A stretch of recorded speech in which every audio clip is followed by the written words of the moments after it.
नमस्ते भाइयों और बहनों। आप भगवान की खोज में हैं।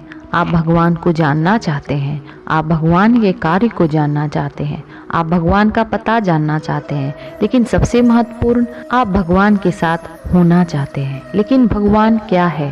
क्या भगवान इस ब्रह्मांड का निर्माता है या वह इस दुनिया का शासक है? क्या वह परमात्मा है या वह किसी प्रकार का नैतिक अधिकार है? क्या भगवान जीवन है या भगवान आशा है? क्या भगवान प्रेम है या भगवान सत्य है? भगवान क्या है?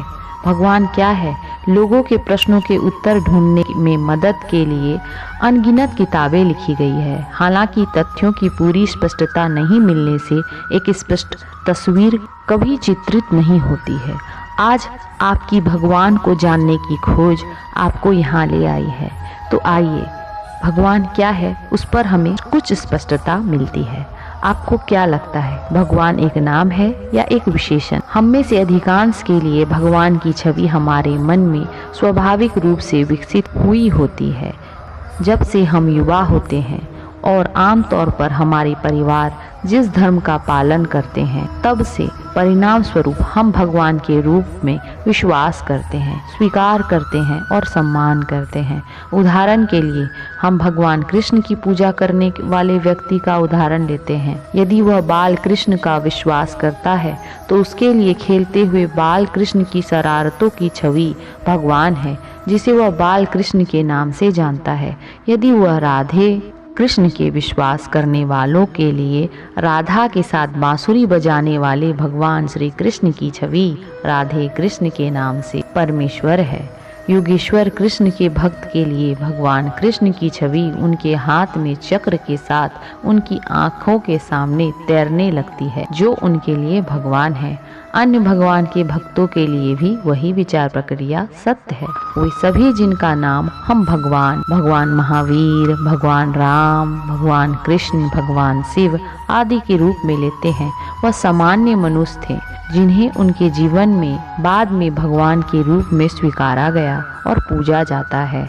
इसका मतलब है कि भगवान एक नाम नहीं है, बल्कि एक आम विशेषण है जो उन लोगों का वर्णन करने के लिए दिया जाता है जिन्होंने अपने सभी कर्मों को समाप्त कर दिया है। उन्होंने ऐसा आदर्श और अनुकरणीय जीवन जिया है कि हजारों वर्ष के बाद भी लोग आज भी उनके जीवन से प्रेरणा लेते हैं। जब वे जीवित थे तब इन महापुरुषों ने विभिन्न धर्मों, संप्रदायों, अनुष्ठानों को पालन करने के लिए नहीं बनाया और ना ही उन्होंने खुद को भगवान के रूप में संदर्भित किया। उन्होंने महसूस किया कि भगवान क्या है और उन्होंने दुनिया को समझाया। उन्होंने भगवान को महसूस किया और लोगों को भगवान का एहसास कराया। उन्होंने दुनिया को सिखाया कि भगवान हमारे सच्चे स्वरूप के अलावा कुछ नहीं है। भगवान ना तो निर्माता है, ना ही इस दुनिया का शासक। भगवान शुद्ध आत्मा के रूप में, अविभाज्य रूप में हम में से हर एक के भीतर है। जब तक आपके पास मैं कौन हूँ की अज्ञानता है और उस अज्ञानता में आप यह मानते हैं कि मैं यह शरीर हूँ, आप एक साधारण जीव हैं। और जब आप महसूस करते हैं कि मैं शरीर या शरीर को दिया गया नाम नहीं हूँ, मैं केवल एक शुद्ध आत्मा हूँ, फिर आप स्वयं भगवान हैं। पूर्ण परमेश्वर शुद्ध आत्मा कैसा दिखता है? यह शरीर, यह हमारी पंच इंद्रियों में से किसी से भी देखा, महसूस या समझा नहीं जा सकता। इसे केवल अनुभव किया जा सकता है। इसके अंतर्निहित गुणों के कारण इसे अनुभव किया जा सकता है। आत्मा में अनंत गुण है और भगवान क्या है, इसकी यही परिभाषा है। इसीलिए भगवान अनंत ज्ञान वाले हैं, भगवान अनंत दर्शन वाले हैं, भगवान परम सत्य हैं, भगवान शुद्ध प्रेम है, भगवान किसी भी दुख या सुख से अप्रभावित हैं, भगवान अव्ययवाद स्वरूपी हैं, भगवान अनंत सुख का धाम है। प्रत्येक जीवित व्यक्ति की आत्मा हर तरह से परिपूर्ण है। जीवित व्यक्ति जिसके भीतर वह रहता है, उसके अंतरिक्त विचारों या बाहरी कार्यों से पूरी तरह से वह स्वतंत्र है। जिस तरह तेल और पानी कभी नहीं मिलते, उसी तरह आत्मा और शरीर जिसमें आत्मा रहता है वे कभी नहीं मिलते। हम इसके अस्तित्व से अनजान हैं और इसके गौरवशाली गुणों का अनुभव नहीं कर सकते, क्योंकि यह अज्ञानता के अनंत आवरण से ढका हुआ है।